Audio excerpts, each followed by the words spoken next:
Merci, cher collègue. La parole est à Madame Mugaddini pour le groupe UDI-UC.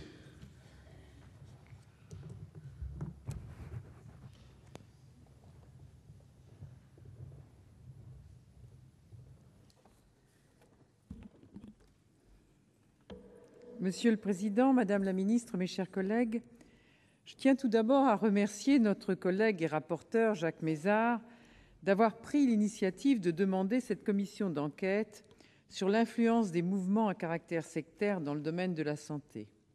Je tiens aussi à remercier notre remarquable président, patient et serein, notre collègue Alain Milon. J'ai souhaité être membre de cette commission pour essayer de comprendre. En effet, j'avais été confrontée dans mon département, le Rhône, à une alerte de l'ATFI concernant un établissement localisé dans le canton dont j'étais l'élu. J'ai mesuré toute la difficulté à identifier un mouvement sectaire et ses dérives en matière de santé. Il s'agissait en l'occurrence d'un suicide et de soupçons d'alimentation insuffisante. Je n'ai jamais pu savoir ce qu'il en était réellement. Partis dans cette enquête sur les mouvements à caractère sectaire, nous sommes très vite arrivés sur les dérives thérapeutiques. Bizarrement, ces dernières sont plus faciles à repérer que les premières, dans lesquelles les victimes parlent rarement et les familles sont encore plus rarement écoutées ou entendues. De nos auditions, j'ai tiré personnellement plusieurs réflexions. D'abord, le constat que certaines thérapies conventionnelles ont un effet reconnu, thérapie non conventionnelle, ont un effet reconnu sur le bien-être et le confort de malades soignés, par ailleurs par la médecine scientifique. Par contre, nous ne savons rien d'une grande partie d'autres pratiques qui, au mieux, sont inefficaces mais inoffensives, au pire, inefficaces et très dangereuses, pouvant même entraîner la mort. Dans tous les cas, ces pratiques sont très lucratives, au détriment de clients abusés par des publicités trompeuses. Je ne reprendrai pas les 41 recommandations très pertinentes faites par la commission d'enquête. Mais il est un point, Madame la Ministre, sur lequel je voudrais attirer votre attention et celle de la garde des Sceaux. C'est celui de l'emprise mentale dont peuvent être victimes toutes les personnes fragilisées, d'abord par la maladie, et de manière plus générale par tous les accidents de la vie. On sait les difficultés qu'ont les magistrats à reconnaître cette situation. On sait aussi qu'une personne majeure capable est considérée a priori comme libre et responsable de ses actes.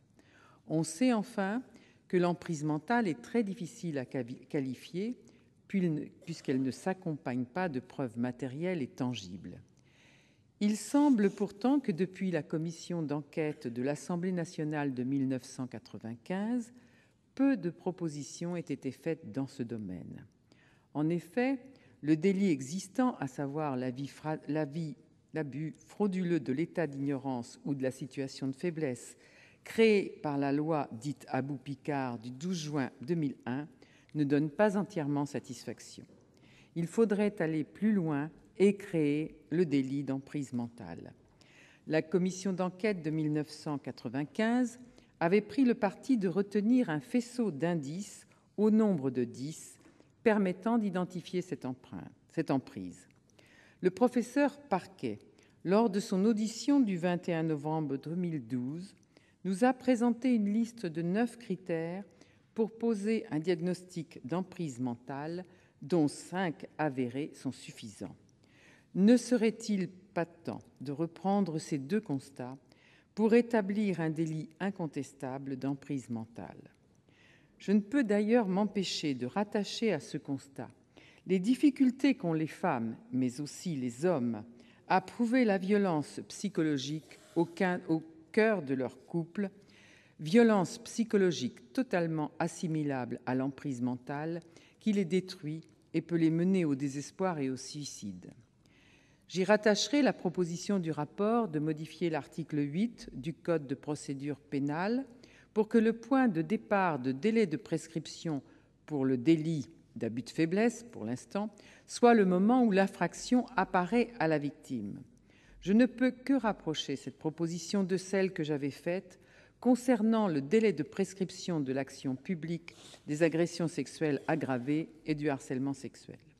Ce travail sur les dérives thérapeutiques et sectaires aura été passionnant et instructif.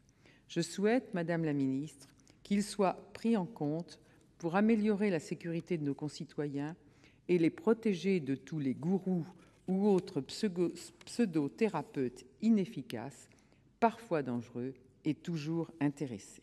Je vous remercie. Merci, chers collègues. La parole